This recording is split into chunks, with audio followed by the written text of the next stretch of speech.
All right, let's talk about something we all struggle with: self-control. You know, that constant tug-of-war between what you want right this second and what you really want in the long run. Well, it turns out the way we've been told to win that fight might be completely wrong. I mean, we've all been there, right?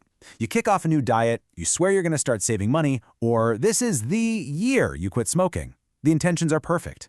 But then life happens. That slice of cake at the office, that shiny thing you just have to buy, that just one cigarette, it all feels like we're doomed to fail. So what is going on? And when we do fail, what's the first thing we blame? Yep, willpower.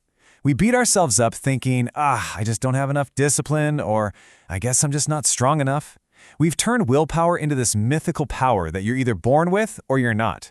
But what if that's not it? What if I told you that relying on raw willpower could actually be the very thing that's setting you up to fail? Stick with me, because the science on this is about to flip everything you thought you knew about self-control on its head. Okay, so before we can build a new, better way of thinking, we have to tear down the old one. Let's call it the willpower myth. This idea that self-control is all about gritting your teeth and using brute force. And look, this isn't just about skipping dessert. As new research points out, these little failures in self-control add up. They're at the root of some of our biggest societal problems, from public health crises like obesity and substance abuse to massive issues like not having enough money for retirement.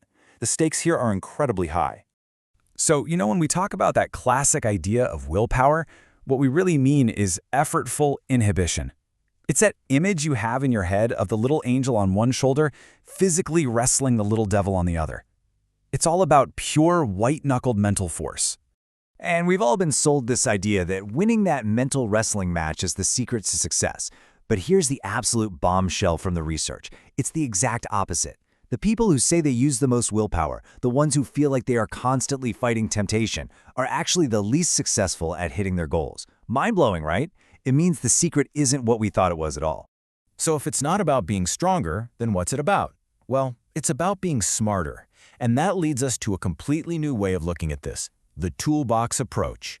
For years, the go-to metaphor for willpower was that it's a muscle. You could work it out, make it stronger, but it could also get tired if you used it too much. This new research says, forget that. Instead, picture self-control like a toolbox, just filled with all these different skills and strategies. It's not about how much force you can apply. It's about knowing which tool to pull out for the right job. And honestly, this one quote from the research paper just nails it. The goal is not to become some kind of mental bodybuilder. The goal is to become a clever, skilled expert of your own mind in your own world. So what's actually in this toolbox? Come on, let's open it up. We'll start with the first drawer: tools for your mind. These are all about changing the way you think and what you pay attention to. Okay, the very first tool, and maybe the simplest, is just redirecting your attention. You know the famous marshmallow test, right? Well, the kids who managed to wait for that second marshmallow didn't do it by staring at the first one and fighting the urge with all their might. No way. They were smart. They used attentional strategies. They literally looked away, they played with their shoelaces, or they sang a song in their head. They just changed their focus. And poof, the temptation lost a ton of its power. Now, this next mental tool is even cooler. It's like a Jedi mind trick you play on yourself. It's called mental reframing. This isn't just about looking away from the marshmallow. It's about changing what the marshmallow even is inside your mind. You're actually changing its meaning. So how on earth do you do that? Well, two main ways. First, you create what's called psychological distance. You pretend that cookie isn't right there, but it's a picture in a magazine, or it's on the other side of the country. Second, you switch to what scientists call high-level construal. So instead of focusing on the concrete how-to stuff, like how can I resist this warm gummy cookie, you zoom out and focus on the abstract why, as in, why do I want to be a healthy person? Shifting from the how to the why is a total game changer. And you want to hear a wild example of this? It's called the Batman effect. In one study, they told kids working on a really boring task to pretend they were somebody else, like Batman. Then they had them ask, is Batman working hard? Just that simple trick of talking about themselves in the third person created enough psychological distance that they stuck with the task for way longer. How cool is that? But you know what? Smart self-control isn't just an inside job. It's also about setting up your world so that you're more likely to win. So let's open up the second part of our toolbox, the tools for your environment. These are our behavioral tools. They're less about changing your thoughts in the heat of the moment and more about changing the situation itself so you don't have to work so hard in the first place. It's about making good choices the easy choices. And one of the most powerful behavioral tools is called pre-commitment. This is where you basically make a decision and lock it in before temptation even shows up. You're using your calm, rational, cool state self to outsmart your future, impulsive, hot state self. It's brilliant. And these strategies are so practical. Choosing in advance is as easy as ordering a salad for lunch at 9 a.m., long before you're starving and that burger sounds amazing. Temptation bundling is awesome. You pair something you should do with something you want to do.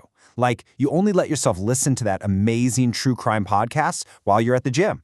And think about it. Setting up automatic contributions to your retirement account, that's a pre-commitment strategy that directly tackles that huge problem of not saving enough. And the last behavioral tool is all about being an architect of your own space. This is situation modification. Situation selection is simple. Choose to be in places that make your goals easier. Go study in the quiet library, not your loud dorm room. And situation modification is just changing the environment you're already in, like putting your phone in a drawer during dinner so it's not buzzing and tempting you. It's literally out of sight, out of mind.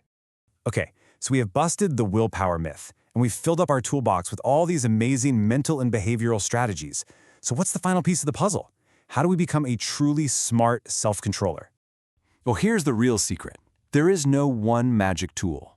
You know, a hammer is fantastic, but it's pretty useless if you need to saw a piece of wood. The people who really nail self-control are flexible. They can look at a situation, figure out the challenge, and then pick the right tool for that specific job. Sometimes that's a mind trick, and other times it's just getting up and leaving the room. And remember, this is not a one-size-fits-all deal. The whole point is for you to start playing around with these tools. Try them out. See which ones feel right for you, for your life, for your goals. It's all about building your own custom-made, personalized toolbox for success. So it's time to stop trying to be stronger and start getting smarter. Self-control was never about gritting your teeth. It was always about having the right tools. So now you have the toolbox. The only question is, what are you going to build first?